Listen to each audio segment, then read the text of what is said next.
And welcome on into FedExField for the 6-5 Washington Commanders going up against the 5-6 Atlanta Falcons. We are coming to you live for the next 2 hours on the set in the south end zone by Section 232 on the Bobby Mitchell main concourse. So if you're here at FedExField, come by and check us out. We are also right near where we're going to be revealing the permanent installation for Sean Taylor as we are honoring him today. Washington legends Ryan Clark, Santana Moss, and of course our very own London Fletcher and Fred Smoot will be joining us throughout the show. This is Command Center Game Day Live on the Commanders YouTube and social media platforms and broadcasting live on our flagship Big 100 in D.C. and across the Washington Commanders radio network. So today is the 15th anniversary of Sean Taylor's tragic death. Every Commanders player will wear a number 21 decal on their helmet in honor of Taylor this afternoon. The Commanders will be unveiling the Sean Taylor Memorial installation, a permanent fixture here at FedExField. Many of Sean's family members are here, including his brother Gabe, as we talked to him at the pregame show in Houston last Sunday, and Sean's daughter, Jackie Taylor. Jackie is one of the top volleyball players in the state at Florida. At Gulliver Prep, designed the Sean Taylor Legacy Project merchandise line, with all the proceeds going towards gun violence initiatives. Jackie will also be the honorary captain for today's game. So here we are. The Washington Commanders are back above 500 at 6-5 and winning their second straight road game, a 23-10 win last Sunday in Houston. Washington's defense was dominant, coming up with 2 turnovers, including Kendall Fuller's pick 6 and 5 sacks. The Commanders' defense yielded just 6 first-half yards against the Texans. Which game are we going at? Against the Texans. Meanwhile, the Falcons at 5-6 are just behind Washington, the wild card race. Atlanta stopped a 2-game slide with a 27-24 win over the Bears last week. So these two teams did match up in Atlanta last season, with Taylor Heineke leading a furious fourth-quarter comeback, giving Washington the 34-40 victory. It was a wild one.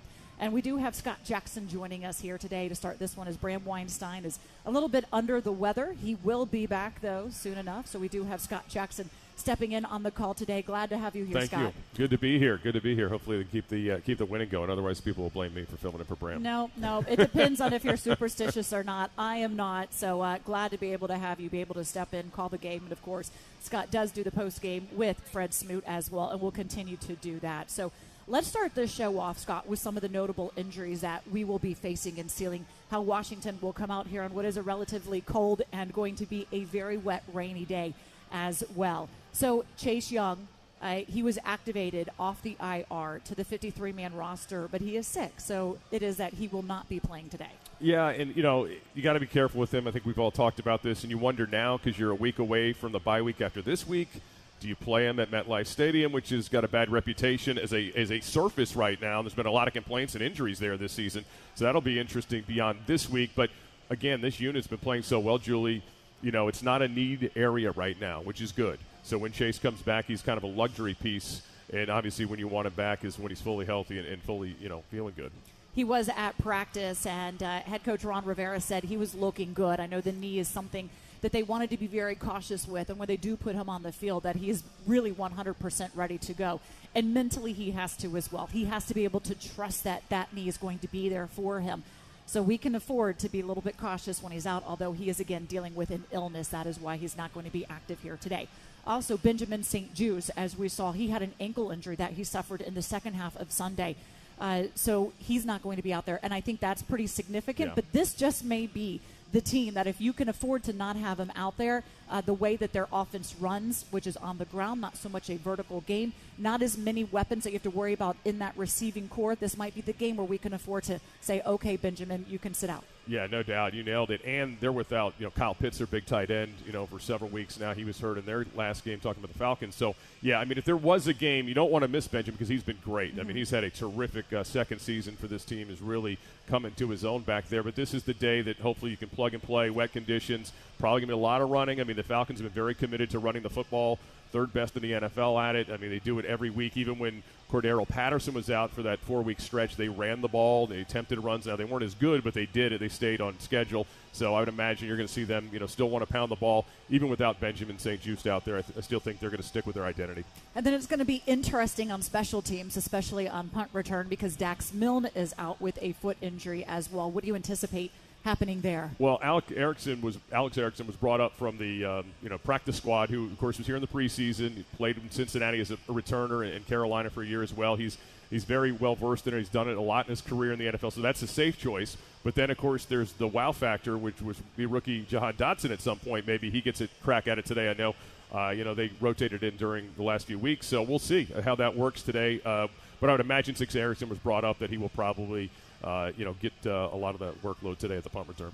And then as we keep going down the list, Logan Thomas, he was back and just had an outstanding game, one where we said, look, he looks like his old self. However, he is also dealing with a illness and dealing with a rib injury as well. And it goes to show that he did play through that rib injury and the pain, but he still was so effective. He is expected to play, though, but maybe impactfulness, question mark? Yeah, I mean, because he's been really physical last week and the week before. You can slowly see it all coming back for him, which is great. So I would imagine more Bates, more Turner potentially as well, Cole Turner. So, I mean, that's how they'll have to handle that. But certainly you'd love to have Logan out there. I know Taylor and him, last year for a stretch had some really good plays together, and Taylor's comfortable with him. They have a good relationship. So we'll see how that works. It's something certainly worth keeping our eyes on early in this football game. And if we go over to defense again, Cole Holcomb was placed on IR, which is really unfortunate. He was the team's leading tackler, has not suited up since Week 7 against Green Bay.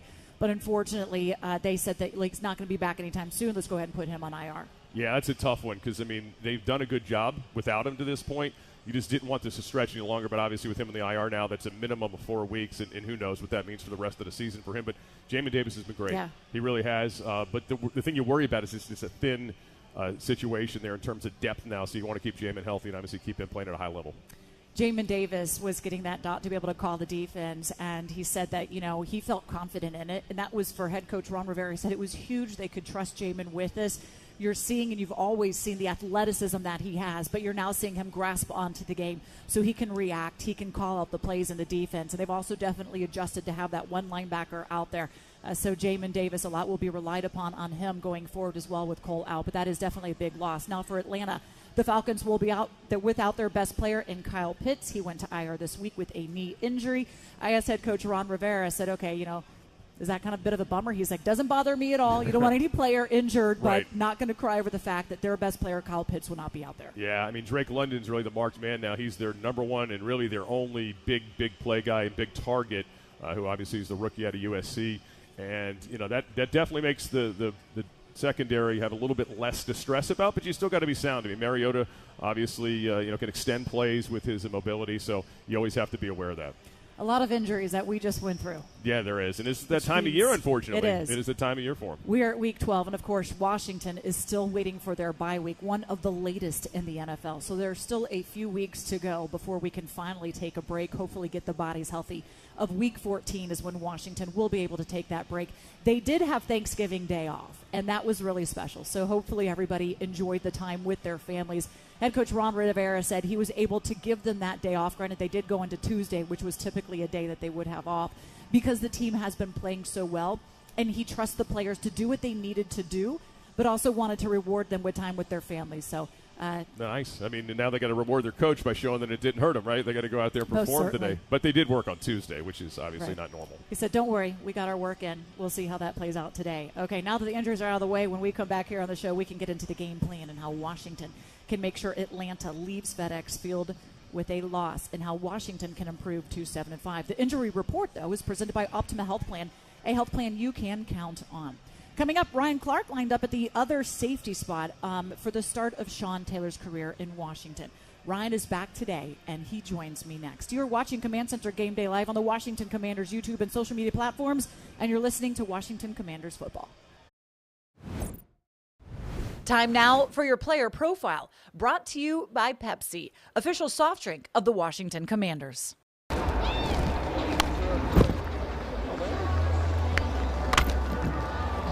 Good afternoon, guys. Let's do it.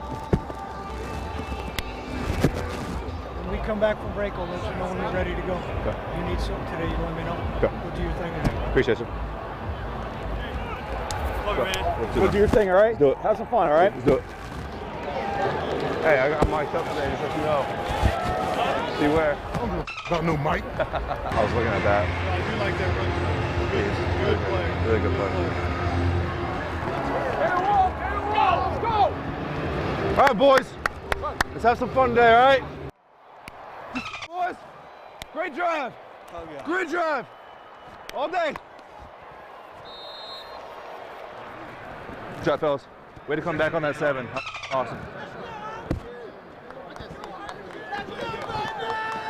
Let's go, fellas. Keep it rolling. Y'all doing your kick. Y'all kick it. Potential 2-minute coming here. Hey, you gonna cut? Did you hear what I said out there? You gonna cut it out? You better cut it out. You know, it's a dream come true. So, yeah, every week I just approach it like it's my last week playing and try to have fun with it. So again, we just won 5 out of the last 6. Guys are rolling. Guys are confident. It's a really fun time to be in that locker room right now. It's 4th down. Seconds on the clock. He hands it off. Finds a hole in the middle. Clear. Nothing. Brian, move! A touchdown for the win. I can't believe it. Pizza, better with Pepsi. You ever wonder why people are always on their phones? They're banking with Bank of America. Look at this guy. He bought those tickets on his credit card and he's racking up the rewards. She's using Zelle to pay him back for the hot dogs he's about to buy. That's going to bring it to And a the close here announcer? after 3. He's not checking the stats. He's finding some investment ideas with Merrill. Out there. And third, as you know, in baseball means 3. Digital tools so impressive, you just can't stop banking. What would you like the power to do? To build the all-new Honda CR-V Hybrid, we took everything you love about the CR-V and kicked it up a notch with excellent fuel efficiency and greater power. For a CR-V unlike any before, adventure confidently with the most fuel-efficient full-line automaker in America. The all-new CR-V and CR-V Hybrid, part of the Honda line of rugged vehicles. Well, my baby does gives me special love. It's the kind of stuff. Honey, it's your turn. I'm on cloud 9. Pizza, better with Pepsi.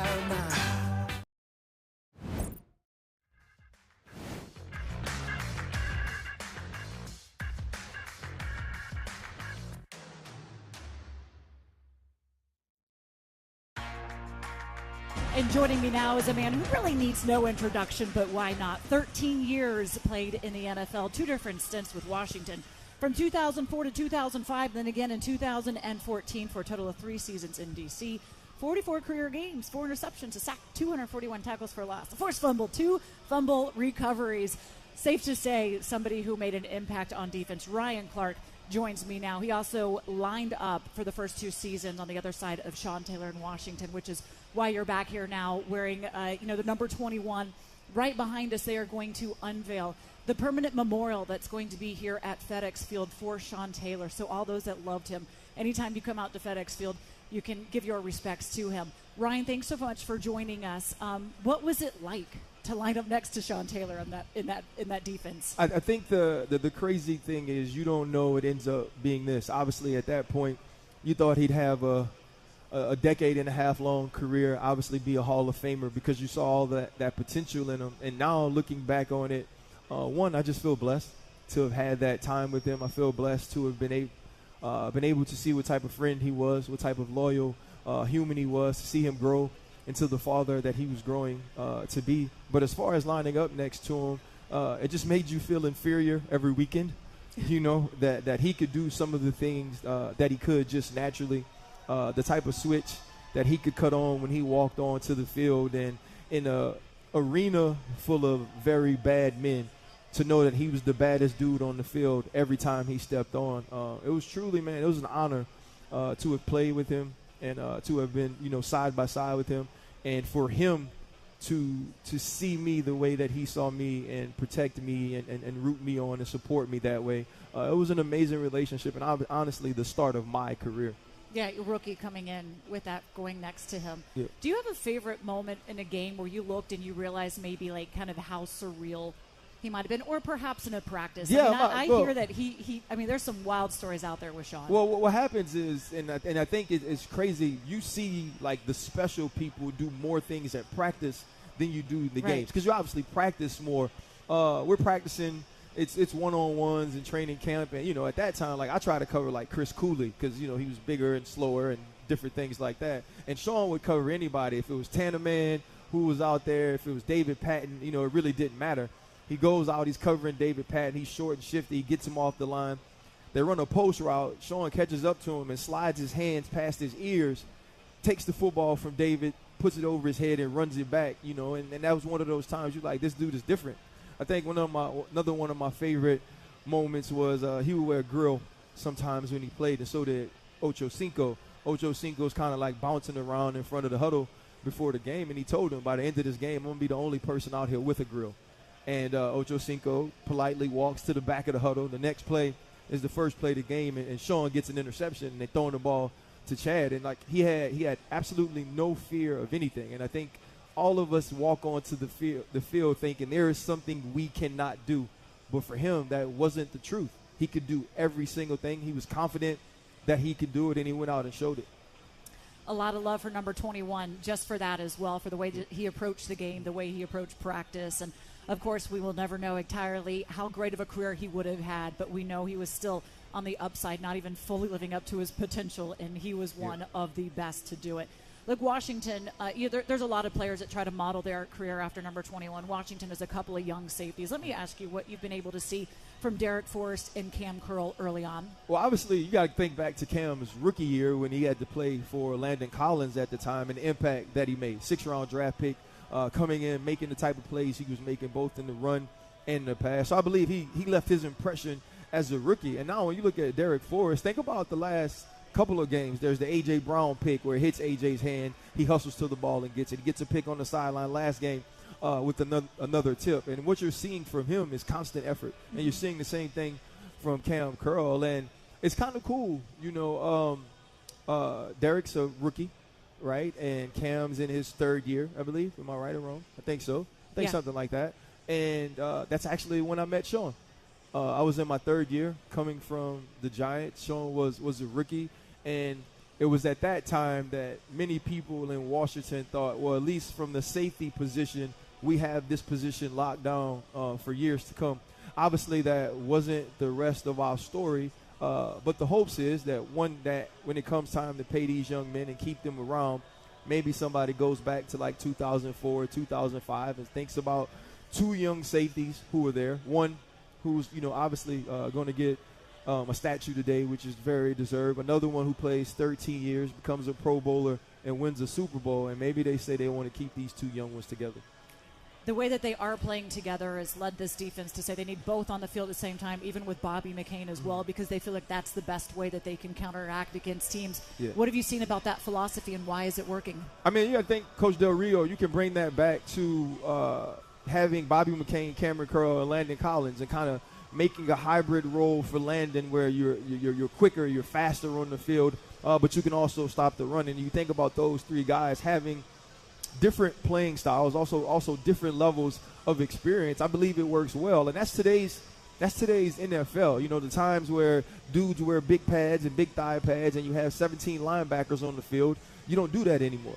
And I think this is a way to be more athletic, but also still be physical against the run. And it's worked extremely well for this team, not only this year, but throughout the years, having this sort of 3 safety package. And I believe that's where the game is going. Coach Del Rio understands that, and defensively it's helped them play. And I think it combined with the energy that Taylor Heineke gives this offense and the way that you have guys like Terry McLaurin playing, I think it's a perfect match. We've even heard the defense say how they stepped their game up with Taylor Heineke at quarterback because everybody understands the way he approaches the game. Every single play he's giving his absolute all, and nobody wants to be that guy on the team that's not doing the exact same as well. But the defense is one of the main reasons this team has the opportunity to go to 7-5 and is above 500. Ryan Clark understands just how important a defense is, how important the safety position is, and how important Sean Taylor is to this franchise. 11:45, we will be unveiling the permanent installation of Sean Taylor. It's going on right here behind us near Section 232 on the main concourse. Ryan Clark, thanks so much for stopping by. Thank you so much. Yes, ma'am. You have a great day. He mentioned Santana Moss. Santana Moss played with Sean Taylor as well, also with the U. He's going to be joining us when we come back here. You're watching Command Center Game Day live on the Washington Commanders YouTube and social media platforms, and this is the Washington Commanders Football Radio Network.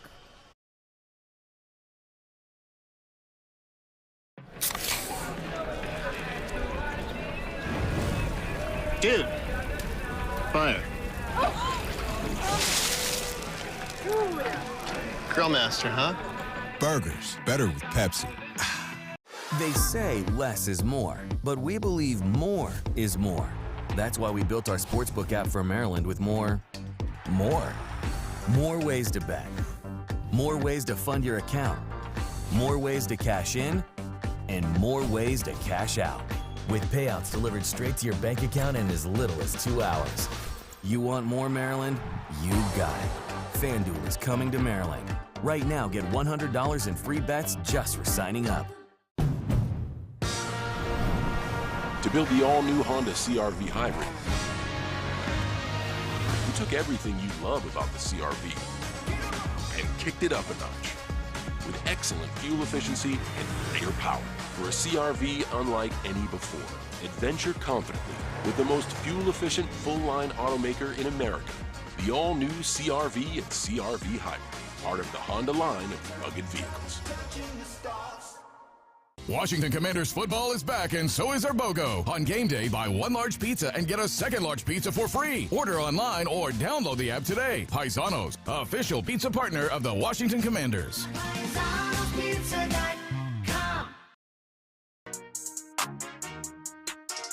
A lot of times, and me personally, coming from a Division III school, 5'10" linebacker, undersized, I kind of use that as motivation. Like, I came in the league with a chip on my shoulder, but I don't get the sense that you like had a chip on your shoulder or have a chip. Maybe you do, in terms of, hey, you getting people continuing to doubt you.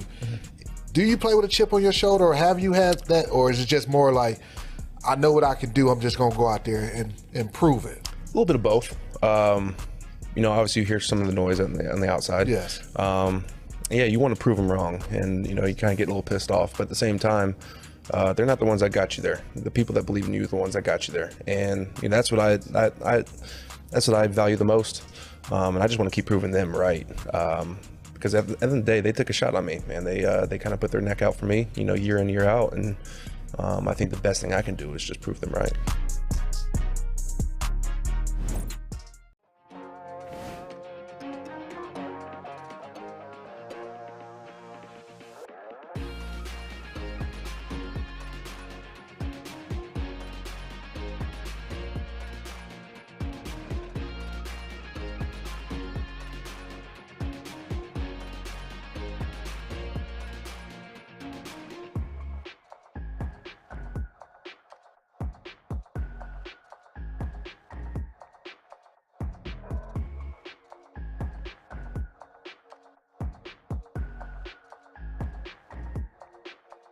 And joining us now is none other than 8 to the 9, Santana Moss. Of course, Santana, one of the legends to play here for the Burgundy and Gold. And we hear the crowd base loving, of course, Santana. I have the honor of working with you throughout the weeks getting set for game day. Have a great Thanksgiving, by the way. I had a great one. I'm kind of a little mad with myself because I ate a little too much, but you know me.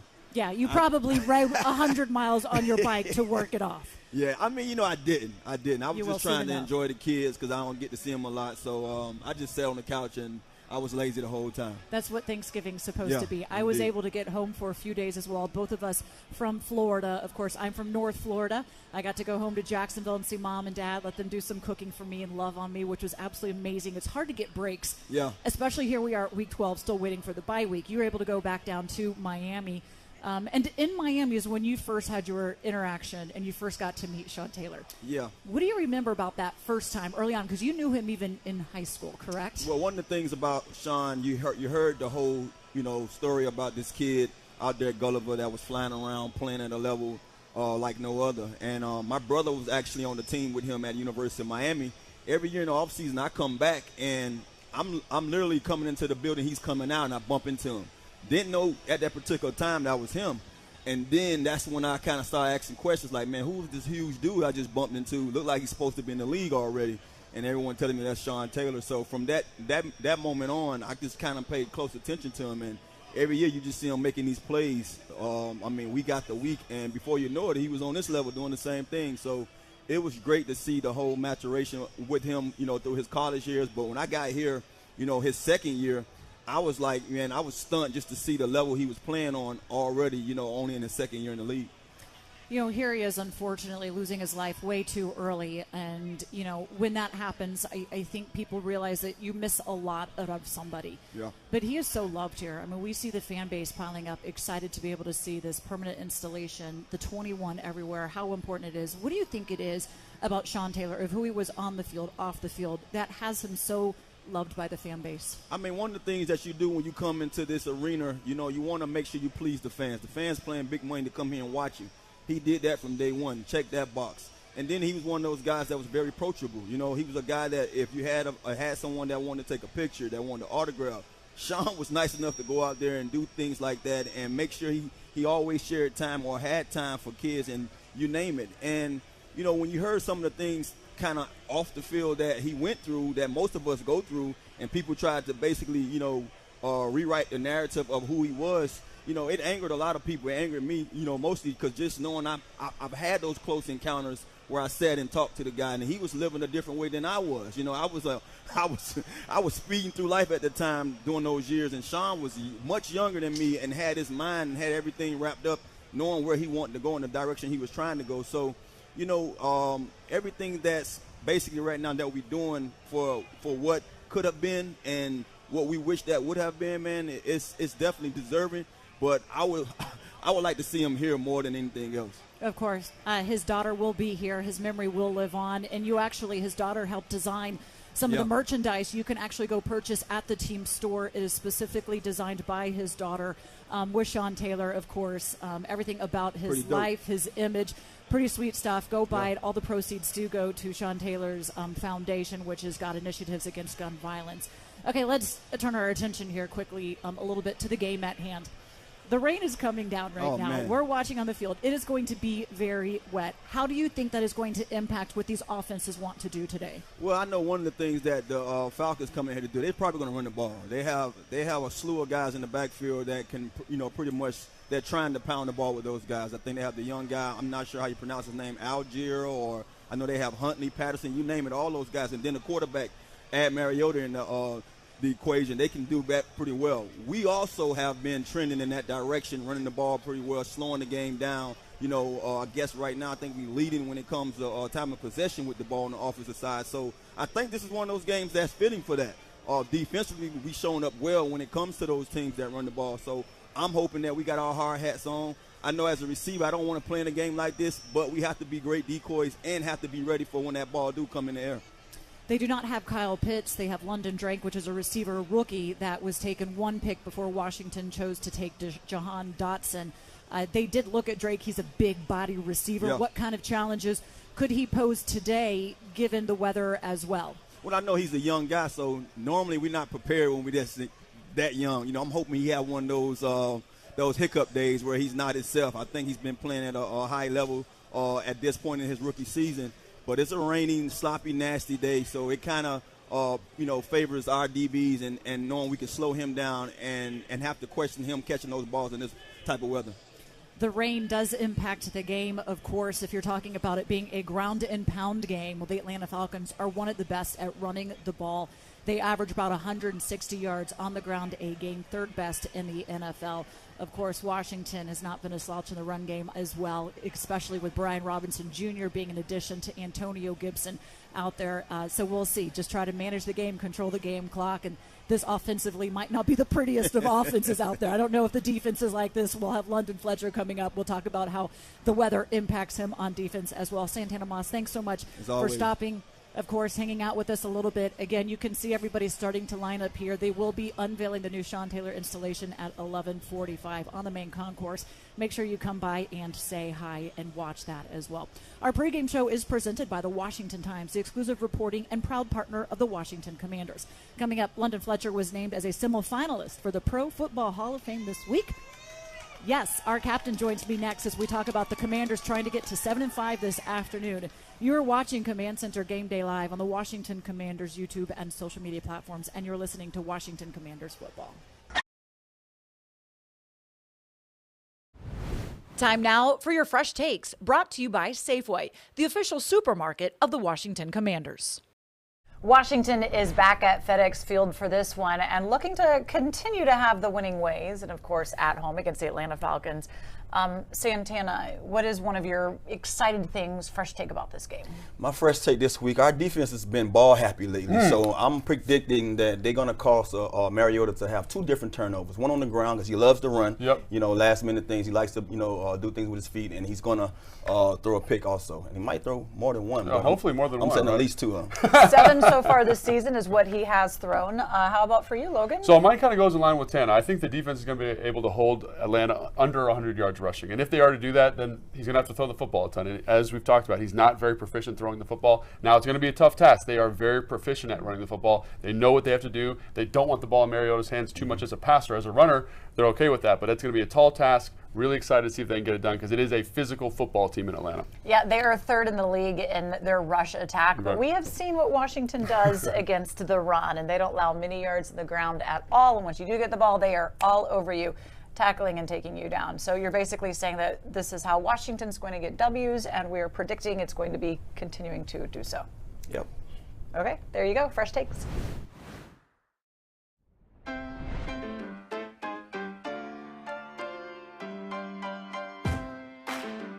From selecting the perfect produce and triple checking its quality to preparing it for you,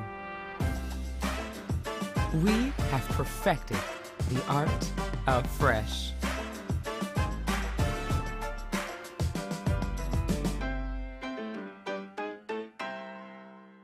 One bag. The winter play was really coming together.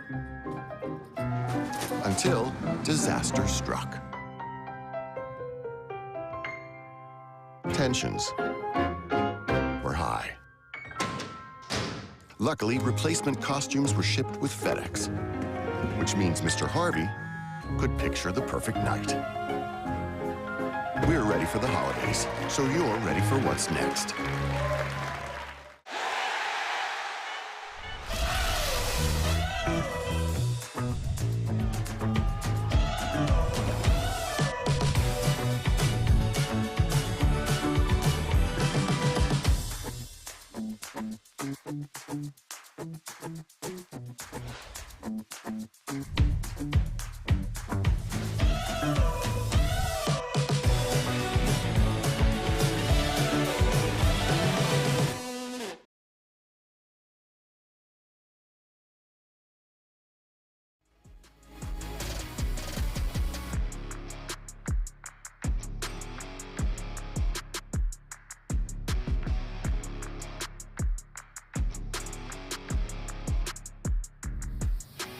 We are brought to you by RTS, a better waste company. Find out more at rts.com. London Fletcher joins me now, our captain, our commander, and our semifinalist for the Hall of Fame. Congratulations, sir. I actually haven't seen you since this news came out, so congrats. Oh, thank you, Julie. It was definitely a pleasant surprise to be named a finalist for the Pro Football Hall of Fame. I know. We thought this should have come a little bit sooner. It's coming now, but there's still a little ways to go. Yes. But, it's such a great honor, such a great career, and we're glad to have you here with us. So no, it is, and you mentioned, it's a step in the process, another step in the process. Still got a little bit more work to be done before I'm actually in the Pro Football Hall of Fame, but I'll take it. Yeah, well, again, congratulations, and apparently I was under the impression I was not out there to see this, but as London was at practice, every player and coach that went by just gave him a round of applause. I'm sorry we didn't have cameras rolling on that. It was pretty special, but you know what? Game respects game. That's for sure. That's for sure. Okay, so let's talk about the game today at hand. It's going to be really kind of ugly conditions. I was talking with Santana Moss and how it impacts how much they can pass. Obviously, these two teams have the ability to really run and ground and pound as well. How does that impact what you want to do on defense when you know you were in for bad weather conditions? For me, defensively, as a linebacker, I just had the mindset that I know they were going to run the football a lot more, and that's saying a lot for the Atlanta Falcons. They're third in rushing attempts in the National Football League, third in yards per game rushing the football. So for them to be able to or come in with the mindset because of the weather that they're going to run it even more, I just knew I had to have my big boy pads and ready to play a heavy dose of smash mouth football. So they are one of the best at doing it, of course. They have 3 legit running backs that are big, powerful backs at well. That is the way that Coach Smith, their head coach, tries to really kind of lead this game. And they have one of the best offensive lines as well, like a lot of former first-rounders that are out there. How is their run game different than what Washington has seen in the past? Or should I say, what challenges will it present today? Because Washington's been really stout against the run. Yeah, you know, when you look at the Falcons and their run game, it's a mixture of, or it should be, it's kind of like when RG3 was here under Kyle Shanahan. It's that exact same system where they're running that outside zone out of the pistol formation and, you know, wide zone, but then they also have the RPOs or the zone reads where Mariota can tuck it and run. So it puts a lot of stress on you defensively because you're going to be stressed laterally, but then you also have to account for Mariota running the football. Cole Holcomb has officially been placed on IR. They were hoping to get him back, but it's not so much. Benjamin St. Juste has come in, and he's the one that has that green dot calling the plays. What have you seen from him, and what will the challenge be for him today? You know, as far as I love the way that you know, Jamin Davis has been playing at the linebacker position. You know, calling the defenses and things like that. You know, definitely wanted to have Cole back because he's another ascending young player for us at the linebacker position. Benjamin St. Juste, man, he was elevating his game. You know, who's going to take his place? Is it going to be Christian Holmes? Is it going to be Danny Johnson? How will they adapt with not having St. Juste out there? Yeah, Benjamin St. Juste, I believe, is a big loss. They've already been having to adjust to life without Cole Holcomb, but you were hoping that he would have been trending to get back on the field as opposed to going to IR. How do you see, and what's going to be the challenge for the secondary today? Because it may not be a day where they're passing the ball a lot. Of course, they are without their Kyle Pitts, the big tight end out of the University of Florida. I got to give a little nod there. Yeah. But look, it's a little unfortunate that any player goes down to injury, but it's a little bit of a break that Washington will not have to contend for him. Drake London, though, is out there, the rookie receiver. You know, when you look at Drake London, he's a big body, physical receiver. You would have loved to see the matchup between him and St. Juste with St. Juste's size. I'm anxious to see, you know, how will we replace St. Juste because he had been shadowing the team's number one wide receiver. It's going to be, as I mentioned, it's going to be Christian Holmes. It's going to be Danny Johnson, who's going to take that task on for us in the secondary. And these guys have been playing outstanding football on the back end. So it's going to be a challenge for us. There will be some situations. You can't run the football 100% of the time, so we will have to hold up at times in the passing game as well. When it does come to passing the ball, Marcus Mariota has one of the highest passing percentages at just 20%. So it is a lot of running and gunning with him. Again, they're not afraid to call plays with him to run the ball as well. I believe it's been so far 76 times this season. He's one of the quarterbacks that they will design plays specifically for him to get work done on the ground. Let's talk right now about the inactive report for Washington. Dax Milne, the punt returner, is not active. He is dealing with injury. Benjamin St. Juste, we just mentioned, he's not out there. Linebacker Dejon Harris, guard Chris Paul, and then Chase Young will not be active either as he is dealing with an illness, as we are hoping to potentially see him back. Now, for Atlanta, Arnold Bakiti, Caleb Huntley, and Felipe Franks are named active for the Falcons. So today's injury and inactive report is presented by Optima Health Plan, a health plan that you can count on. London Fletcher, glad to have you here. The ceremony for Sean Taylor is just about to get underway. I know you're probably going to want to go in and peek in on that as we'll have a permanent installation for Sean Taylor here at FedExField. It's taking place right now on the main concourse. When we come back, though, we're going to talk to Rick Doc Walker. We know that Daron Payne and John Allen have been stout against the run, but what other challenges will they be facing today? You're watching Command Center Game Day Live on the Washington Commanders YouTube and social media platforms, and this is the Washington Commanders Football Radio Network. They say less is more, but we believe more is more. That's why we built our sportsbook app for Maryland with more ways to bet, more ways to fund your account, more ways to cash in, and more ways to cash out. With payouts delivered straight to your bank account in as little as 2 hours. You want more Maryland? You got it. FanDuel is coming to Maryland. Right now, get $100 in free bets just for signing up. Toyota is the #1 selling retail brand in America, thanks to a steady supply of new vehicles, which means faster delivery to you. And now with special financing options. Choose an electrified 40 MPG RAV4 hybrid right now with low 3.49% APR. Or take 3.49% financing on a 36 MPG Highlander hybrid. Visit your Toyota dealer and reserve yours today. Toyota, let's go places.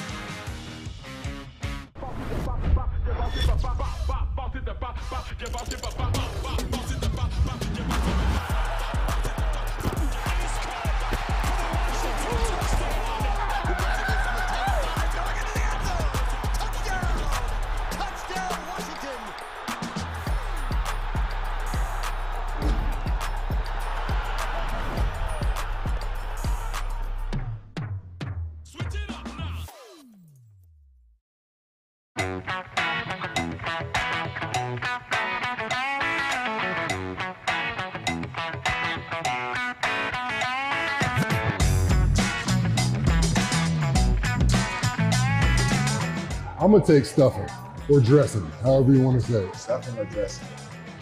Sweet potato yams. Sweet potato yams. Thought I was gonna get that in the second round. Guess not. Green bean casserole. Ooh. Macaroni and cheese. Oh. Corn pudding. Ah. It's a little different. Turkey wings. Like the big one. Yeah. Mashed potatoes and gravy. That's a good one. Appreciate it. Chitlins. I know you like chitlins. Oh, and collard greens. I like Most them people all. don't like chitlins. A little hot sauce. Yep. My grandmother introduced me to it. Cornbread count? Can I take cornbread as the bread for it? That's cornbread. I can't eat all cornbread though. Everybody's cornbread is No, not good. yeah. You know what cornbread I'm talking about. Oh, I forgot one. Potato salad. Yes. It's sweet potato salad. Sweet potato salad. You ever had sweet potato I've salad? not had sweet potato salad. Savory for you, right? Savory? Yeah. No, grandma make it with a little sweet. Oh, I can eat nothing but sides. I can be a sides guy. I'm not a big fan of turkey, even though I have to eat it.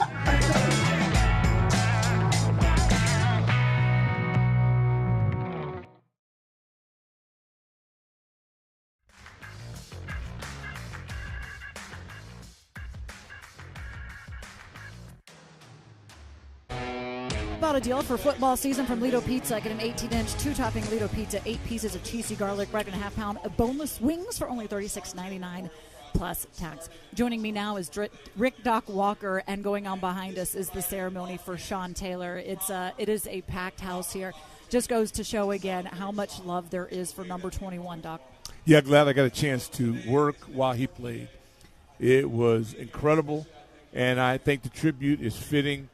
And it touches a lot of the young base, even older base. I've never seen a guy in such a short period of time have such an impact on the community. Our team president, Jason Wright, is talking right now. As soon as they do unveil the installation, we'll try to bring that to you as well. If you're watching on our social media platforms, of course, we are bringing you vision into the team getting set and ready for the Atlanta Falcons. Cold, wet conditions here. Probably the kind of football that you love. Going to be a hard-nosed game today. Let me ask you about some of the guys that are going to have to put in some serious work today. That is Duron Payne and John Allen. Look, they lead the league in tackles for loss at 1 and 2 with Allen and Duron. They are getting to the quarterback. They are wrecking havoc. Nobody can get anything past them. But today, it's a little bit of a different challenge. What are you anticipating from the way that Atlanta likes to run the ball? Well, it plays right to our suit. Also, the field, I think, plays to our conditions as well. Bad conditions. A slow, sloppy track, plotters. We're plotters. They're plotters. We've got run stoppers. And I do believe that it's going to factor to us. What I'm concerned about, turnovers. Slippery ball, we've been pretty good at that, especially from a running back standpoint. And I just hope that our backs hold on to it, sacrifice a yard for possessions. Washington has been +7 in the turnover margin since they started the season 1 and 4, where they were -7 in the turnover margin. A lot of it today may come down to just who does control that turnover battle. It's kind of interesting, though, because the Falcons have been on the wrong end of that, and they have still managed at times to win despite that as well. They've also been outgained in yardage per game of most every single game that they've been in, but they've still managed despite that as well. Look, we talk about the guys up the middle. They do not let anybody run past them. But this is a game where they use a lot of outside zone as well, and they'll try and kind of stretch you and exhaust you from sideline to sideline. How important is what Montez Sweat and how impactful he's been going to be today? I'm really happy for you, this young man, because he's been close about as much as any player I've ever seen since I've been covering pro football. Now he's finishing. and getting to it. So, I think guys like 52 is a guy for me that I'm focusing on, our middle linebacker, because without 55 in there, he's got a lot more to get done, and he's up to the challenge. Okay, it's going to be something that we anticipate being pretty heavily in the run game. So then what does that mean you want to see from Taylor Heinicke? Just control the ball. And I think for Taylor, I can't predict him. All I know is that he ends up on top. And I just want him to be fundamentally sound, and I'd like to see him use his legs more today. He has that ability. He was not sacked last week. I think the first time they did not give up a sack. A lot of that, and the way that the offensive line is playing, is because Taylor Heinicke can elude the pressure and use his legs. So today might be a day you get a little bit more of that. But what have you seen the way that this offensive line has come together? They continue to shift, it seems like, week in and week out. Well, it's Trey Turner. This guy's comeback player of the year as far as I'm concerned, because his stability has given them the thump they needed. Larson, again, another of my K9 players, and Norwell. Those big three, that core, as long as we can keep them moving forward and not going side to side, we're going to be winners. What is going to be, do you think, the biggest determining factor in Washington for the first time, by the way, not just being above 500, but going to a commanding 7-5? The belief in the fact that this young man that wears his helmet right in front of us, what he states, stay in the moment, be humble, and play hungry. And as long as we keep this guy's frame of mind, we got a chance to be very, very good. Team's improving. I'm really encouraged by what I see. They just unveiled, took the burgundy carpet drapery off what is the now permanent Sean Taylor installation here at FedExField. This is going to be a place where we're already seeing the fans crowding up and lining up around this. They've been waiting to be able to see this. The number 21, the merchandise that you'll be able to purchase that his daughter Jackie designed, that will go specifically for the foundation to have his memory forever live on. How important is this for the fan base and for Sean Taylor's family? I just remember her in his arms. We were doing the show from the mall, and he'd have her on the day off coming by. Coach Thompson loved him. He'd come in and speak with us, and quiet guy, packed a punch. Pretty special.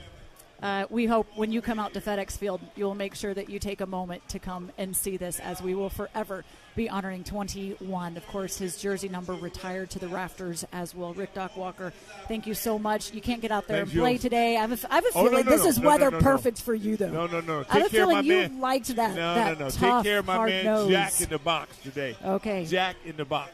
Well, when we come back, we'll have my conversation with head coach Ron Rivera. You're watching Command Center Game Day Live on the Washington Commanders YouTube and social media platforms, and you're listening to Washington Commanders football. Veterans, you may have earned a variety of VA benefits. Did you know VA can help you further your education and pursue professional training? The Home Loan Guarantee Program can help you buy, repair, or adapt a home. VA provides housing support if you find yourself homeless or at risk of homelessness. And don't forget world-class healthcare. Learn more about these and other VA benefits. Visit choose.va.gov.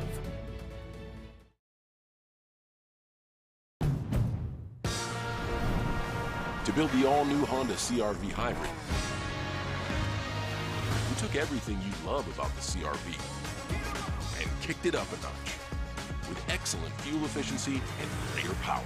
For a CR-V unlike any before, adventure confidently with the most fuel-efficient full-line automaker in America. The all-new CR-V and CR-V Hybrid, part of the Honda line of rugged vehicles.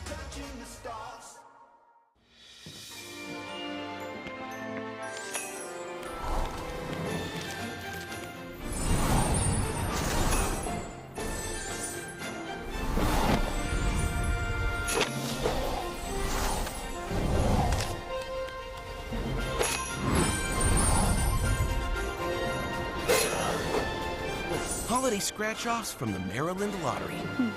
Must have left them in the car. They're sure to make spirits bright. I don't know if it's a little creeper or what no. Yes. Is that kinda a duck face? It's getting there, you know. It's giving duck face. It is. Did you used to watch wrestling as a kid? I did. Are you trying to do The Rock? I don't know what I don't know if that's The Rock, the people's eyebrow. I don't know. I gotta get that down. Take it down from wherever it is. I don't know what it's out now. We got it. It's on Anytime. We got it. I'm sorry. And you are welcome here, but like I said, this is a total surprise. This is a new segment. But oh yeah, Kurt. Wow. The transformation between the picture on the left and the picture on the right. It's crazy. And I feel like the hand motion, right, that just sets the tone as well. Can you tell what logo that is in the pocket on the plaid tee? Is that Hollister? Ooh. I feel like I may that have is owned that Hollister. same shirt, to be honest with you. You have the same shirt? I think I might have back in middle school. You guys play NBA 2K at all? I do not. So like in NBA 2K, like there's these things called VC. It's basically money, right? Okay. It's a currency in 2K, and you can buy like clothes, and as your player levels up, you get more VC. You can buy things. So it seems like no VC we went to from, a lot of VC. We went from no right. VC to that's millions of VC. Sure. Yeah.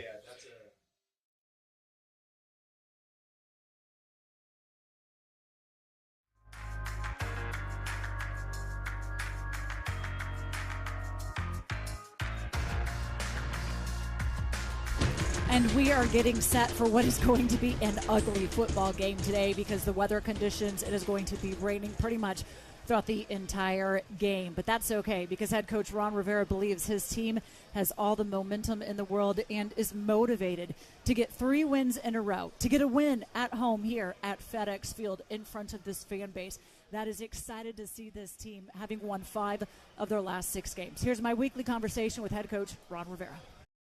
Look, Sunday, though, it starts out with the touchdown on defense, and that kind of really set the tone, Kendall Fuller said, of just the way that it did. You being a defensive guy yourself, and you know the way the defense is playing, what does that say to the team when that's how you're starting out? Well, what's interesting is if you think about the way they came out throwing the ball. Their first 2 plays were throws. Then they come back after the interception for a touchdown. Then they try to run the ball, and it's a 2-yard loss right off the bat. So they really did set the tone that this was going to be a physical and aggressive downhill game by our defense. Offensively, we struggled a little bit, but what we did was we started by trying to run the ball. So then our third series come out. We go play action. Terry runs the deep dig at about 16 yards, and Taylor hits him for the big completion. And what happens on the play, and I really appreciate it, was with the play action, their linebackers stepped up, which opened up the middle for Terry. You know, a lot of times in these games, it seems like you're having to play catch up a little bit. You know, the team's behind, a little bit of a slow start. I don't know how many times I've had to ask you about how we can flip that. What does it do when you have the lead and you maintain it for what you want to do and how you want to call the game? Well, on offense, you now have the entire playbook at your disposal. You can run play action, you can run a couple of gadgets, or you can throw it. You know, and obviously our preference is run the ball, work some play action off it. You know, run some of our gadget plays. You know, like the one to Curtis on his touchdown run.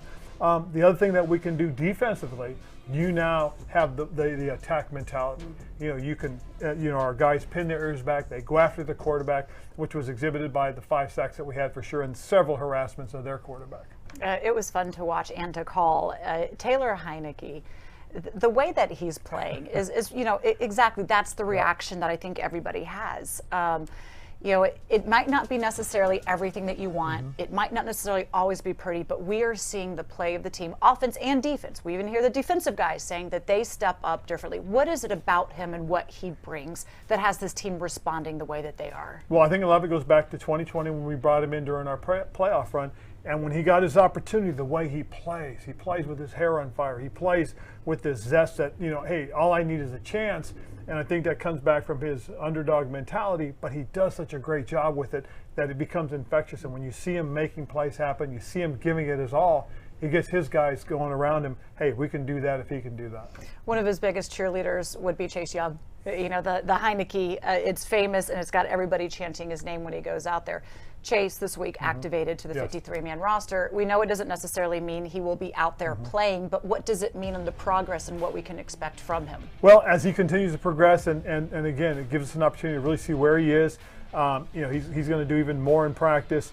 And once we feel he's ready to go and he feels confident, we'll put them out on the field. We'll give them an opportunity. What it means is we'll have a pitch count. We'll bring them along gradually. We've got to be smart about this. We're playing real good defense right now as a unit, and add another valuable piece could even help us to make things better. You don't really need to rush them back either, the way that this defense has been playing, especially that defensive line. You mentioned the 5 sacks and the quarterback, but they're not letting anybody run. Yes. Nobody seems to be able to do anything on the ground against you, and now you're going up against a team that is their strength. Yes. How much do you relish your power versus their power, strength versus strength going up against each other? I think it's going to be a very good football game just because of that, because it is going to be strength against strength. And one of the things that you really see is that they do run the ball very well. Arthur Smith was the architect basically of the Tennessee Titans offensive running game.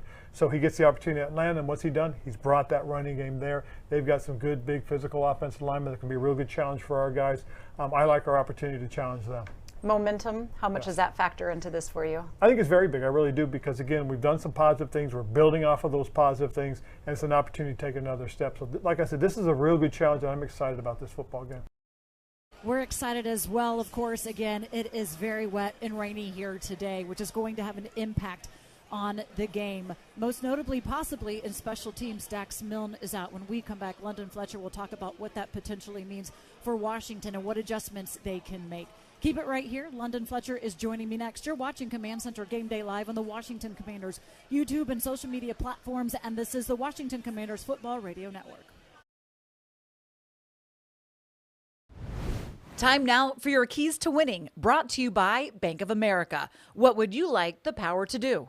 Washington has managed to find ways to get to victory over the last few weeks, but now they need to do it at home against the Atlanta Falcons, a game that last year in Week 4 came down to the final few minutes of the game, although they did get the victory, and they did get over 30 points in that one as well. Logan, what would you say needs to happen today? Okay, so I think the big thing for this team is that they need to be very, very conservative offensively. What I mean by that is this defense is a bend but don't break defense. They're going to play cover 3. They're going to play cover 2. They're going to give you stuff underneath. Don't force the football down the field. Be patient. And then when the defensive coordinator throws in his wrinkle, be ready for it. Don't need to be overly aggressive, right? They're not going to score a lot of points offensively. You don't need to score a lot of points offensively. You just need to not make a big mistake. So be patient, be conservative. And I'm on board with you with that. I think the last few weeks, one of the things that I noticed the most is that with our run game and being consistent in our run game, I mean, regardless of how many yards you get per carry, just being consistent and making sure that we show the defense that we're going to force it down their throat, we've been able to kind of find our identity a little bit. So I'm saying that our offense is going to continue to do so in the run game, and that's going to give us a big chance to win. Well, when they do that, they, of course, end up controlling the time of possession, which has been huge, and it's been something that's always worked in Washington's favor so far this season.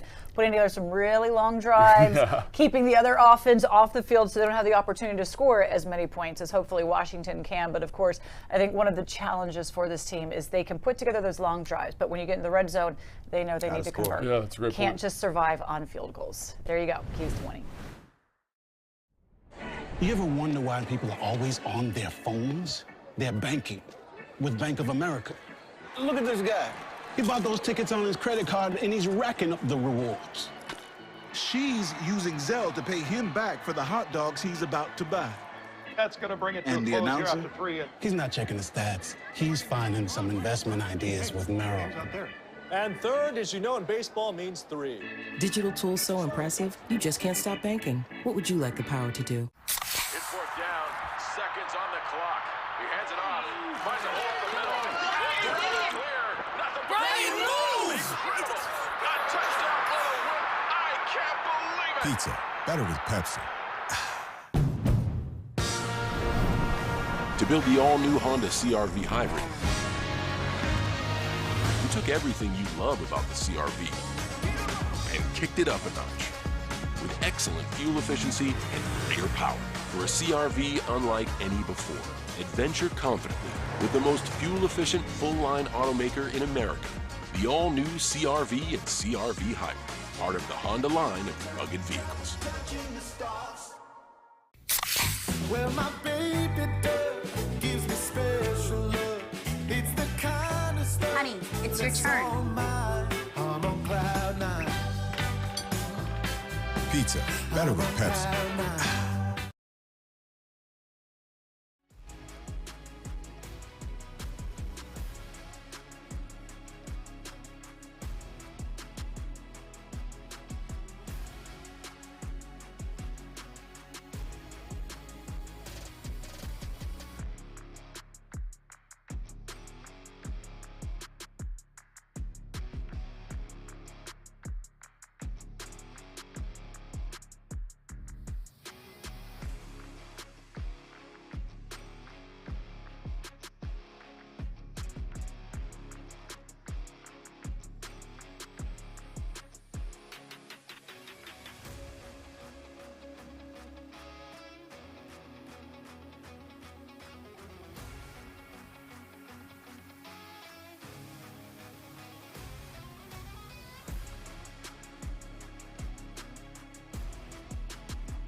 What a day to come out to FedExField as we unveiled a permanent installation honoring the life, the legacy, the play of Sean Taylor. Make sure when you do come on out here for the game, you stop by and check it out. Also, come by our pregame show. We're here each and every home game near section 232 and 131 on the main concourse. Joining me now is none other than London Fletcher, soon to be the Hall of Famer. I'm already speaking that into existence.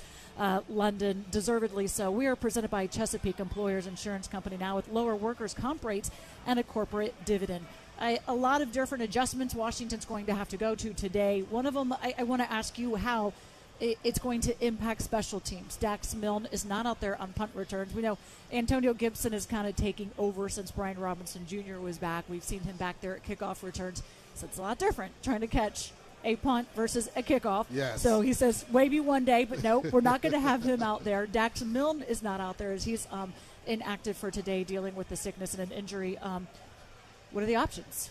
Well, I guess the options, they activated Alex Erickson, and he returned punts in the preseason, and also Jahan Dotson I think he has to be an option as well. The thing about this, when you have this type of weather, first and foremost, you want to catch the football.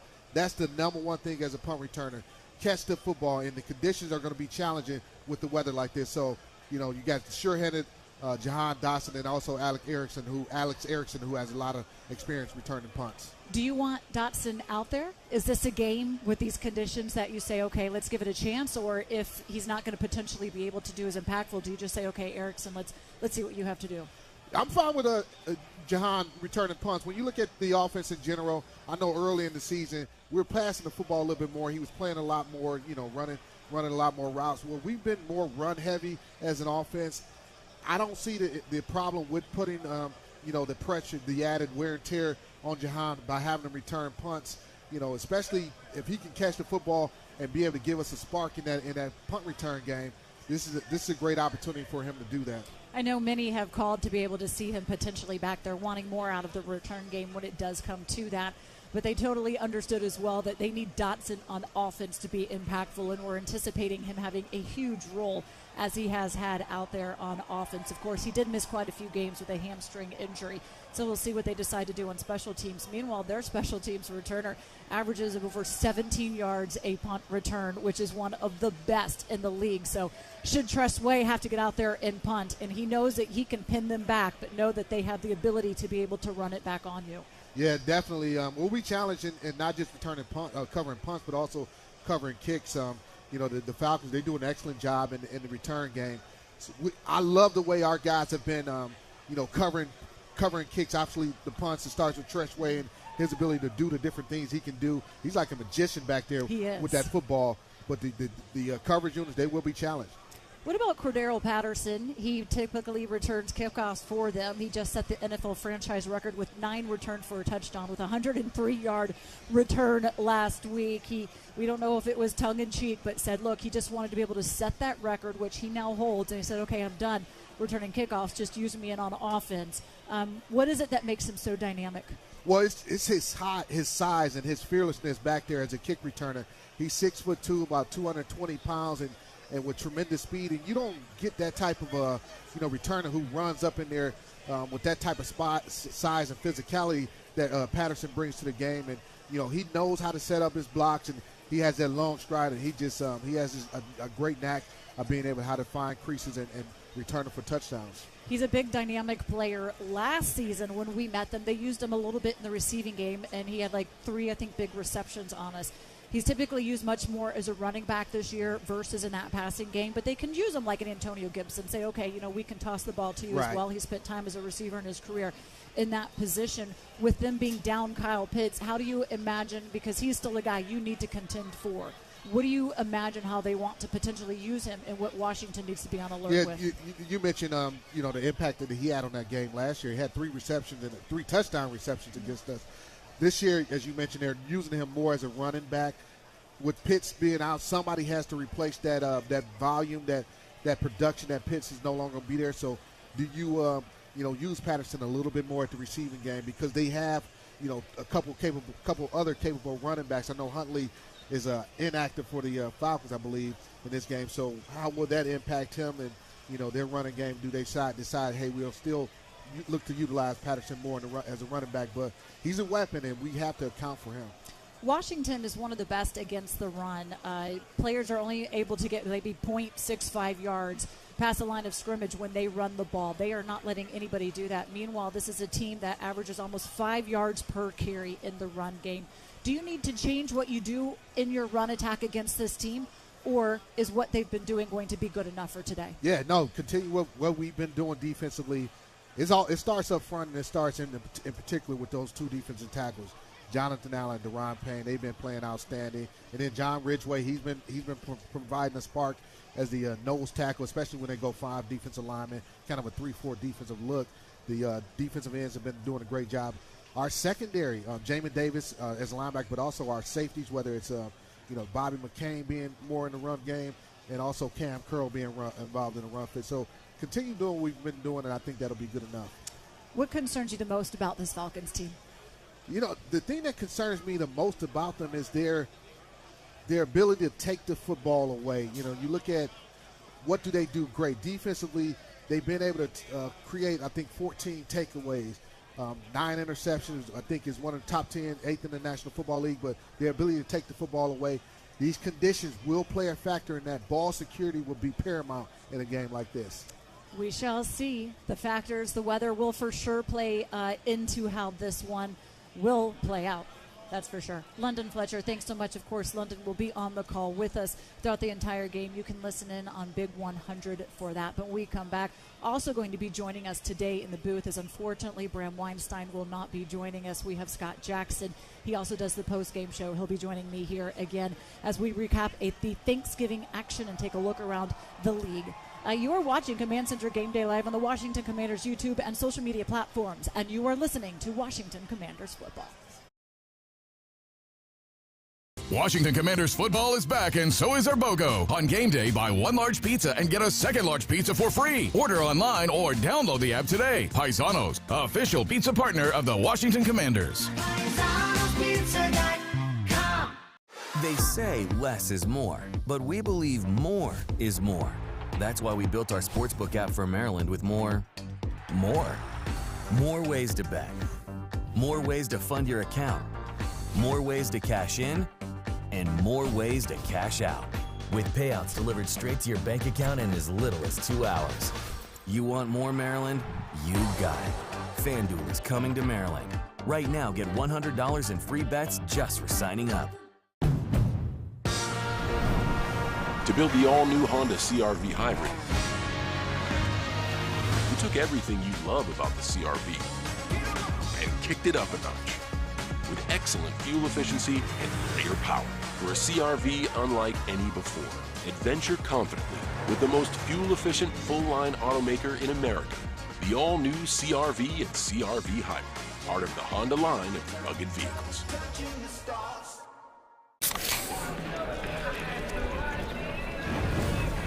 Dude, fire. Grill master, huh? Burgers, better with Pepsi.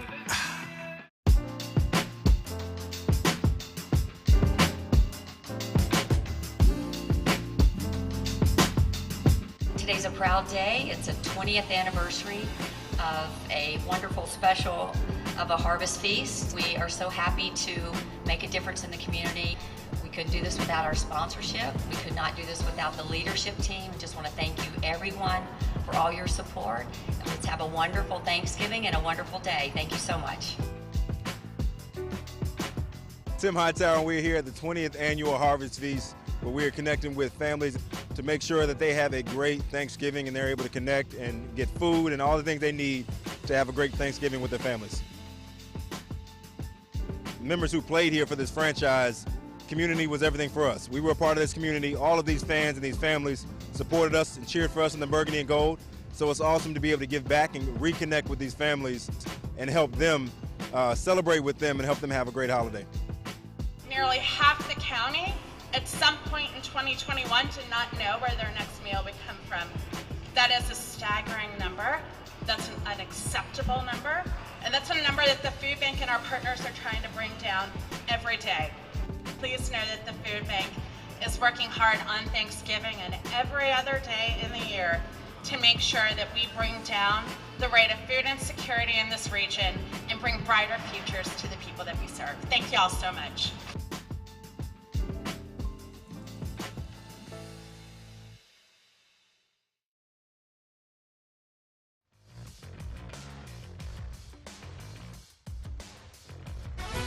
Snap to Mills, he's throwing again. This time, first sideline picked off by Fuller.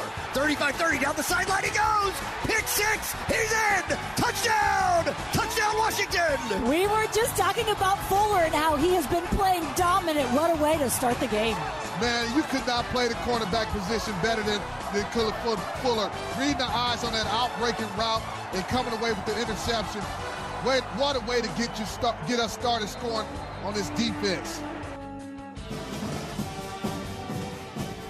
And Kendall Fuller's 37-yard interception, pick six touchdown in last Sunday's victory over the Texans is our intelligent play of the game, presented by Fog Nigma. Command the cloud and dominate cyber operations with Fog Nigma. We are back here getting set for the game against the Atlanta Falcons. It's cold, it is wet. We just honored number 21, Sean Taylor. Now, the band, Scott Jackson, is just going off right behind us. I know, they're playing, and luckily we have these headsets on and microphones so we can hear each other. This would be tough otherwise. Hopefully everybody can hear us as well, but it's all part of game day, and of course we're glad to be able to have the band back. We missed it during COVID, have them honoring the traditions of the burgundy and gold. So let's go a little bit, though, around the league and specifically the NFC East. We're going to start with Thanksgiving Day, where the Cowboys, they were down 6 at the half before scoring 21 straight second half points, beating the Giants 28-20. And at 8-3, Dallas is the top of the wild card spot. The Giants have a spot behind at 7-4. Washington's next 2 games are going to be against the Giants and then on a bye with Giants again. Yeah, it really sets up perfectly for Washington. I mean, really, no matter what the result was that day, as long as it was a loss or you'd be in a good spot because one of those teams is going to come back to you. But it's probably better it's the Giants with the 2 games ahead that you have. But obviously, first and foremost, you got to take care of business today to make sure that you're within striking distance when those games come up. I wasn't sure who to root for in that game. Well, I always root against Dallas. I'm not going to lie to you. I always root against Dallas, but I was okay with the Giants losing, too. Meanwhile, if we're going to stay in the NFC East at 9-1, the Eagles still have the NFL's best record. Philadelphia is home for Sunday Night Football going up against the Packers, but the Eagles are just 6.5-point favorites. Is that surprising to you? A little bit, but they've kind of looked human lately. Obviously, Washington, with the win over them on Monday night, I think, opened it up. And then last week, they really struggled to beat the Colts. It was one of their worst offensive days. They were able to get the win, which is all that matters this time of year. And you know that they can run on them. Aaron Jones is good to go for the Packers. It feels like it's desperation time, too, for Green Bay. It's almost their last stand if they want to have any shot at running into this thing, which seems like a real long shot. The last time the Eagles had 10 or more wins in a season, it was 2017. They went 13-3, and they won the Super Bowl. Other than that, they have not won more than 9 games, basically. They've been winning 9 games for the last 5 seasons. So we'll see if they can get there to that 10-game mark. Certainly, we expect that's going to happen this year so far. So Seattle and San Francisco, they're both 6-4, battling the NFC West title and also with the Commanders for a wild card spot. The Seahawks are at home later this afternoon as a 3.5-point favorite over the Raiders. Yeah, that's an interesting game because Seattle's, again, one of these teams kind of like Atlanta. They moved on from their veteran quarterback, their franchise quarterback, and they've been in the hunt, which is shocking because I think a lot of people figured Seattle would fall back, same as Atlanta. But, you got to like the way they're playing. I mean, I'd be hard to bet against the Seahawks right now, especially when they're on their home field with the way they've been playing this season. 49ers, we will see on Christmas Eve out in San Francisco. They are 9.5-point favorites in San Fran against the Saints. Who do you like in that one? Yeah, I like the 40. They're playing really well right now. I mean, sometimes the best moves are the ones you can't make. In the case of Jimmy Garoppolo, imagine if they had been able to trade him this offseason, where they would be right now. I mean, they'd be in a lot of trouble. As it was going to be risky starting a first-year starter in a sense. But now you rely on the veteran, and they just keep winning. They have a formula.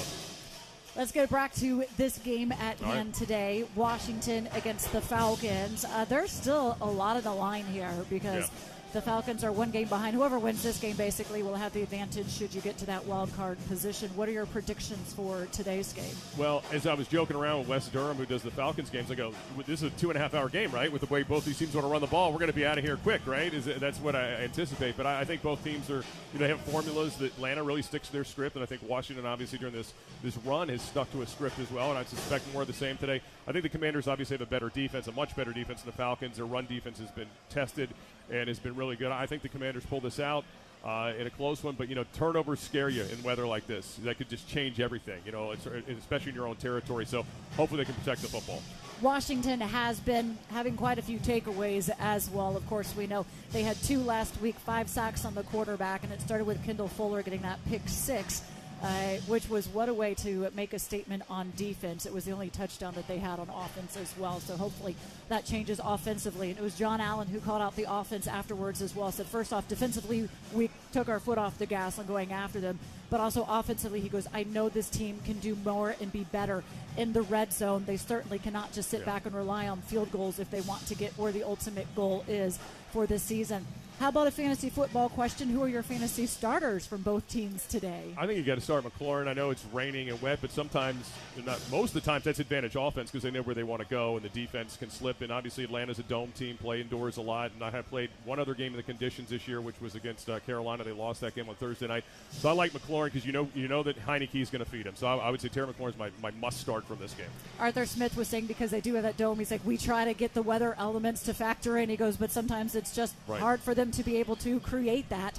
Nobody could really create what's happening here today. It should be a fun, slappy one to watch. Scott Jackson will be on the call today, stepping in for Bram Weinstein. And coming back, Kendall Fuller, he got things going with the pick six in Houston. This week, London Fletcher went one-on-one with Kendall, and we have that conversation coming up next.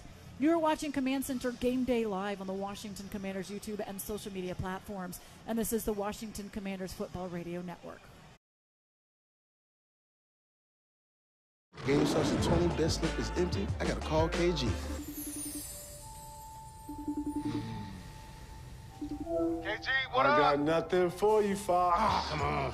Marshawn, Barry. Hey, what's up, I need some tips. I'm like LA. LA? No, Dallas. That's Dallas? Dallas? Dallas? Gotta get to Miami. How about Detroit? Nah, Barry over there. I'm gonna call y'all right now. Vanessa, I need your help. I got a tip for you. Always go with your gut. I like that. Going with my gut. Let's go with our gut.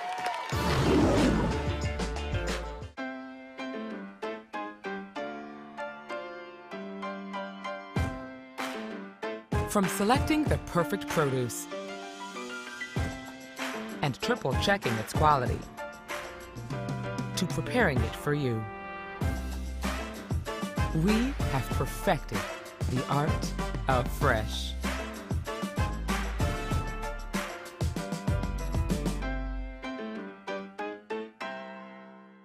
One bag. The winter play was really coming together. Until disaster struck. Tensions were high. Luckily, replacement costumes were shipped with FedEx, which means Mr. Harvey could picture the perfect night. We're ready for the holidays, so you're ready for what's next.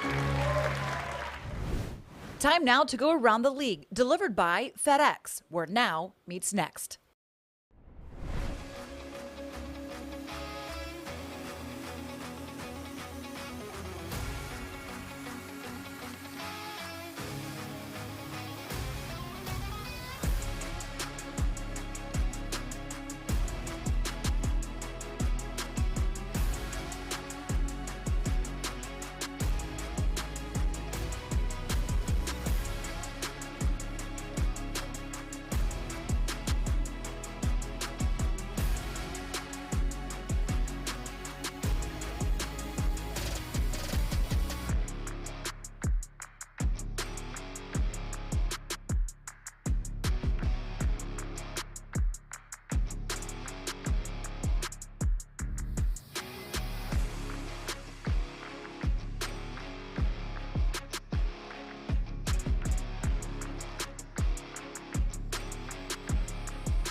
be a game that defensively we'll see if Washington is up for trying to stop the run and create turnovers in what is guaranteed to be a wet, sloppy game. Kendall Fuller has been balling out as of late, and he got things started on defense last week with a pick six, his very first pick six in his career.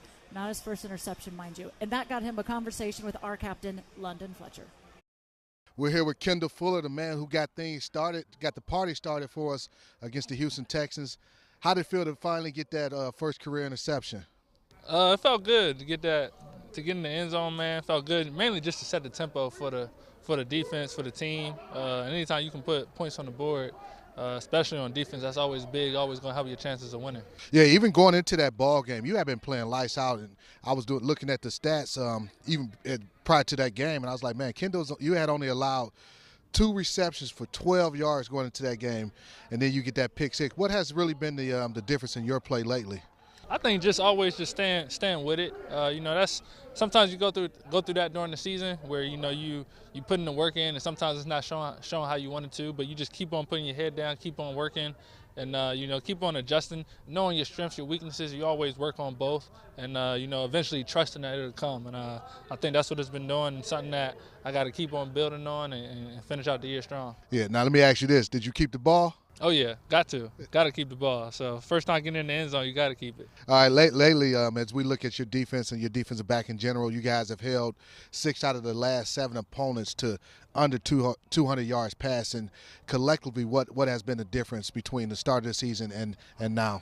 Like I said, I think it's just keep on building. I remember just having so many DCs. They always talk about, early in the season, you always learn, you always pick up on things, you always learn the flavor of offenses for this year and things like that. So you just build, you learn, and you just start coming together as a group. And I think everybody right now, we got so many guys that are just using their strengths well.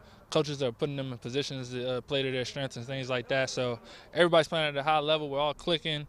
And, just D-line's hunting. So we're all working together, man, trying to make plays. Speaking of the D-line, I wanted to talk about those guys. Another great performance by them, 5 sacks against the Texans.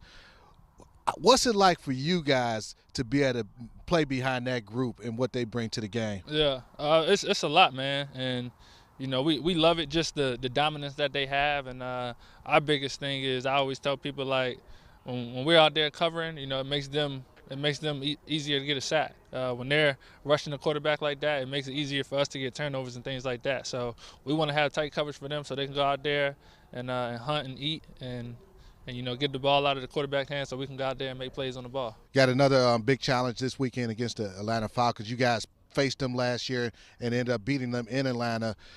You had an opportunity to go against them a year ago, but with a different quarterback. Yeah.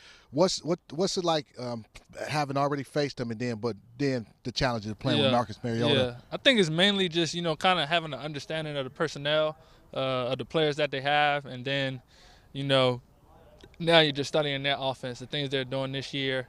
Their tendencies and stuff like that they're having this year, the ways they're trying to give different guys the ball. So definitely having an understanding of the personnel, but now trying to understand who they are as an offense this year, because each and every year offenses change and things like that. So it's definitely going to be fun, man, and we're out here just trying to prepare and put the work in to win on Sunday. Yeah. Speaking of their personnel, last year, Cordell Patterson, he did most of his damage receiving, had 3 receiving touchdowns. This year, they've been focusing more on getting him the ball as a running back. What is it like going against a player who's as versatile as a Cordell Patterson? Yeah, I think a guy like him, all 11 guys got to be tuned in. You can't leave it on one guy. Everybody got to hunt.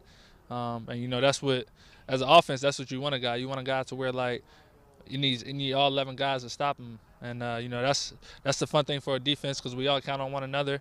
And we all count on each and every person doing their job and getting their job done. So as a group, we just got to tune in and go out and stop them. As a unit and having each other's back has made all the difference in the world for this defense, the way that they have come together. And, of course, we hope it certainly continues tonight as well, or today, this afternoon, in the rainy conditions. Okay, folks, you are watching Command Center Game Day live on the Washington Commanders YouTube and social media platforms, and you're listening to Washington Commanders football.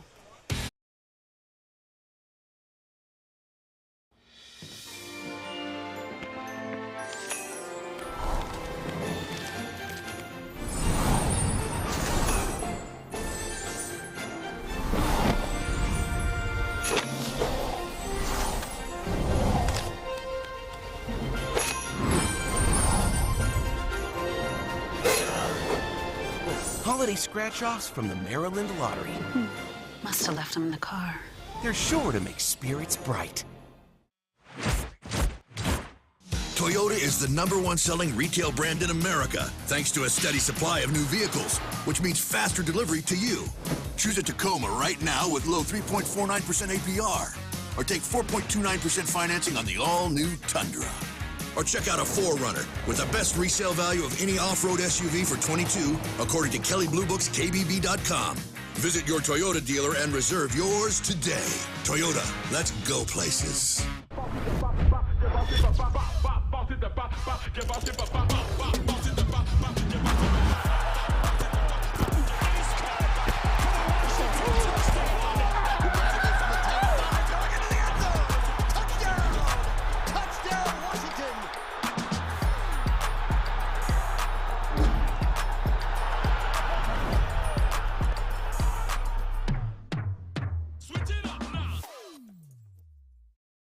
I try and make every game the same. I think that's how we play well. But again, I've been on teams where you get to this part of the season and you're already out of the playoffs, and it's not fun. You come to work every day and you're kind of wondering, why am I here? If we win, it doesn't really matter. So to be in this position, it's really fun. The guys are excited about it, and anytime you're in the playoff race and you're you kind of control your own destiny, it's really fun. So the guys are really juiced about that. I think Cordero is a heck of a football player, and when he gets the football in his hands, he's a dynamic guy that we've got to account for. I think Mariota poses the threat of quarterback mobility, and so we've got to be able to handle that as well. And they are a very, as I said earlier, a dynamic running team that we have to be able to contain and try to limit as much as possible, just because they are a play action team as well. I just like helping the team win any way we can. I think for us, we want to get as many stops as we can, get the ball back for the offense. We're looking for turnovers all the time. We've generated more recently, and that's a good thing. But at the end of the day, it's like, how can we put together a plan to slow down the other team and give the ball back to our offense?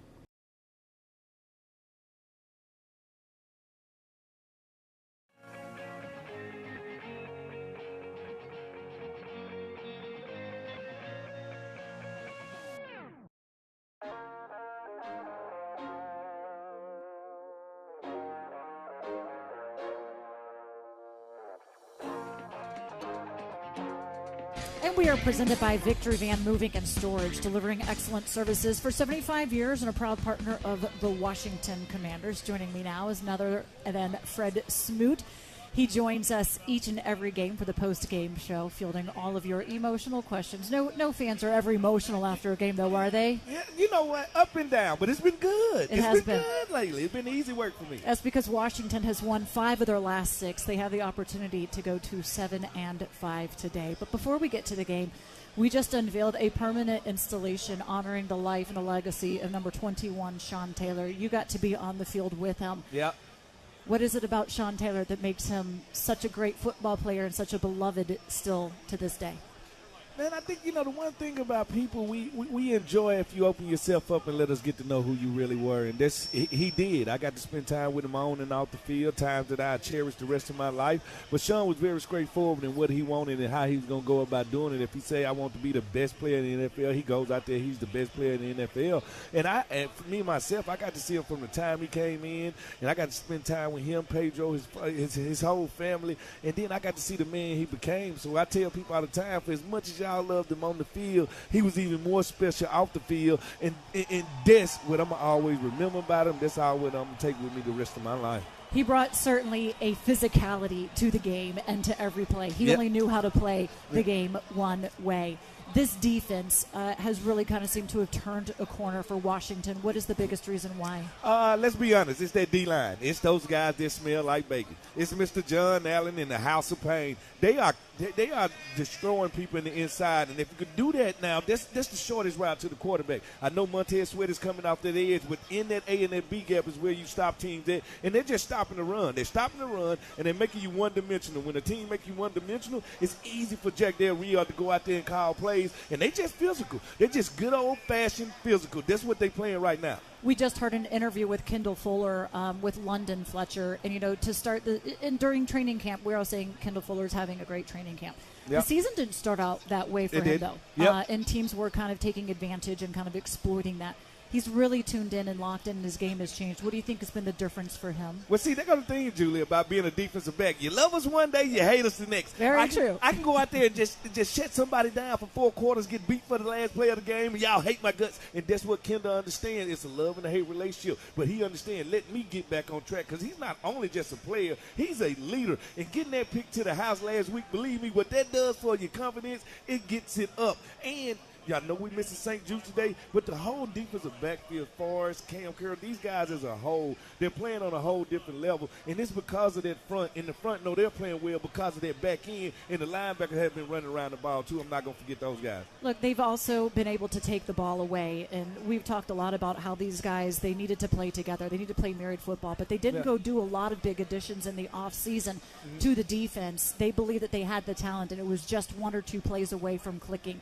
What is going to be the biggest challenge for them today, making sure that they don't miss those 1 or 2 plays, that they click, and they go away with another victory? Look around, Julie. This is going to be a nasty, good old 1985 you like football. That? I liked it. It's not going to be a lot of throwing of the ball, but we knew this because Mariota's is frankly, not a great thrower of the ball. But he can run, and we know something about Arthur Smith. He knows how to manipulate fronts. He knows how to get in run gaps. And Cordell Patterson and the rest of those guys, they can make plays. So this is going to be one of those ones we're going to swap some paint on today, and I love it. The Falcons not showing up in black. We showing up in all black. That is very true. Washington will be wearing the all-black uniforms with the number 21 decal on their helmets, as well as we do honor 15 years since Sean Taylor did pass.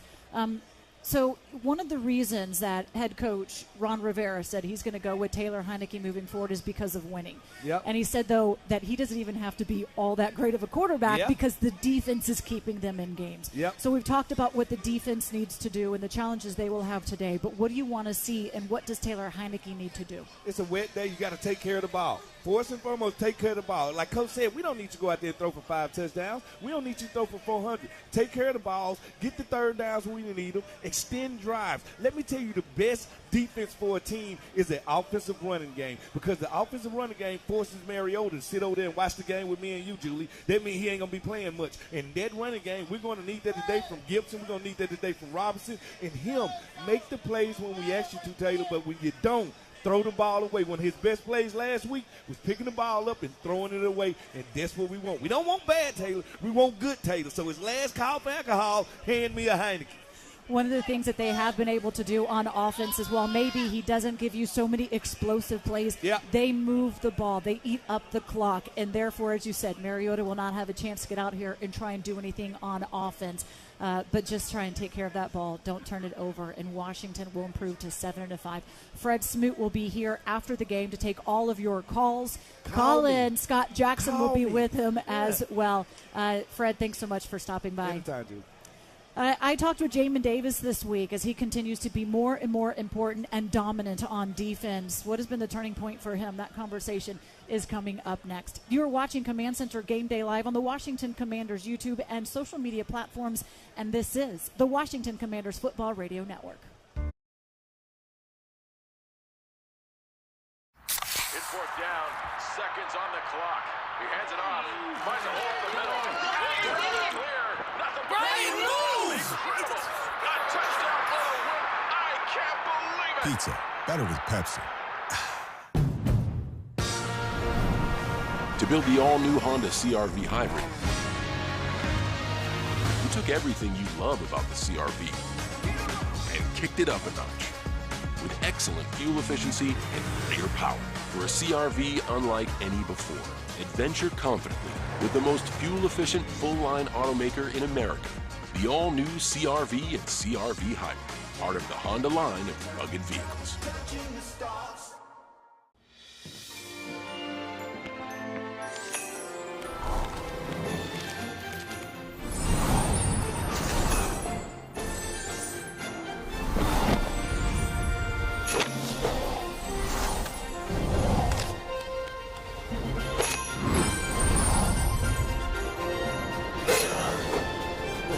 holiday scratch-offs from the Maryland Lottery.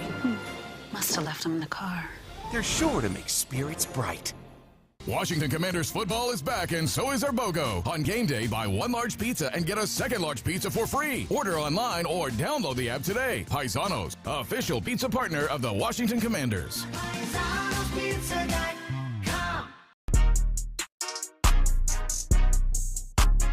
Your development has been eye-popping. I mean, I'm watching it every year transpire. So hats off to you, man, and keep that fire. Yeah, I think one of the hardest parts as a quarterback is, when you get to this level, you were the guy in high school and college, and you were making the plays. And you have to understand, in the NFL, it's a true team game, man. If like the last 2-3 weeks, stats aren't there, but hey, we're winning. And keeping the ball in our possession is just as important as maybe throwing a touchdown. So yeah, if I don't throw a touchdown, but we don't turn the ball over, and we're running the ball for 200 yards, and the defense is playing like they're doing, hey, that's the recipe for that week. So let's keep going at it.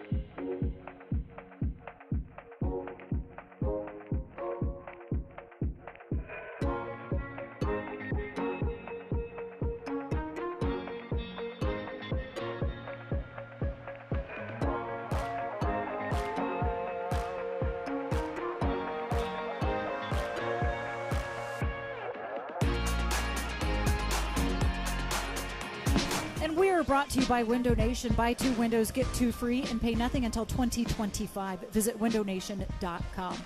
So when Cole Holcomb went down to injury, many wondered, what would Jamin Davis be able to do? Could he take that next step? Could he call the defense? Well, the coaches, they challenged him early on in the season. He accepted that challenge, and he took the call. He has greatly improved in year 2. But why? Well, here's my conversation with Jamin Davis. Jamin Davis, winning streak feels good, doesn't it? Oh, it feels great. How does it change the dynamic in the locker room and just like the way you guys go about your daily business? I mean, I feel like as a team, everybody's just a lot more open now. We just being free and just feel like more of a brotherhood, and just everybody it's just a real big family atmosphere right now, and everybody just trying to keep it rolling. What's the trick? What do you think the key is of like why things turned from 1-4 to winning 5 of the last 6? I mean, same thing I've been saying before. Nobody trying to do anything special, just being themselves, just playing ball, not trying to go out there and be Superman or anything like that. Like, for example, me, I'm not trying to go out there and be anybody other than Jamin Davis. So I feel like that's just the key to everything so far, and we're just going to definitely keep it rolling. But you are now calling the defensive plays. Right. What's it like getting that sticker on your helmet? I mean, it's a good feeling overall, but at the same time, like I said before, I don't try to be anybody that I'm not. I just go out there and just prepare the same way that I've been doing it with Cole, and I guess everything just been working out how I needed it to be. But you've grown. Right. I mean, certainly you've seen that in your game.